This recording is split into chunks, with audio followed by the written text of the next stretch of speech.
உன் அலைச்சல்களை கர்த்தராலே நீயே ஜெயித்து விடும். நேமியா 4ஆம் அதிகாரம் 1 வாசிக்கிறேன். இஸ்ரவேலே, நீ திரும்புகிறதற்கு மனதாயிருந்தால் என்னிடத்தில் திரும்பு என்று கர்த்தர் சொல்லுகிறார். நீ உன் அருவருப்புகளை என் பார்வையிலிருந்து அகற்றிவிட்டால் இனி நீ அலைந்து திரிவதில்லை. நீ உண்மையோடும் நியாயத்தோடும் நீதியோடும் கர்த்தருடைய ஜீவனை கொண்டு ஆணையிடுவாய். புறஜாதிகளும் அவருக்குள் ஆசீர்வதிக்கப்பட்டு அவருக்குள் மேன்மை பாராட்டுவார்கள். தேவன் ஆசீர்வதிக்கிற ஆசீர்வாதம், அவருக்குள்ளே நீங்கள் மேன்மை பாராட்டுவீர்கள், அவருக்குள்ளே களி கூறுவீர்கள், அவருக்குள்ளே கொண்டாடுவீர்கள், கர்த்தருக்குள்ளே எப்பொழுதும் சந்தோஷமாயிருப்பீர்கள்.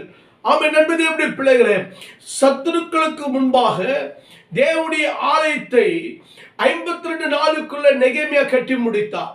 இந்த கட்டி முடித்ததும் அவர்கள் எல்லாரும் ஒருமனப்பட்டு தேவ சபையில கூடினார்கள். நெகேமியா 8ஆம் அதிகாரத்தில் சொல்லப்பட்டிருக்கிறது.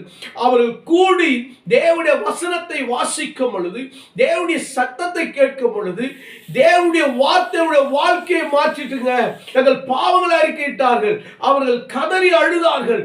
தேவ சமூகத்தில் கதறி அழுது ஒப்பு கொடுத்தார்கள். அன்றைக்கு அவர்கள் துக்கம் சந்தோஷமாய் மாறினது. அவர்கள் வேதனை சந்தோஷமாய் மாறினதுங்க.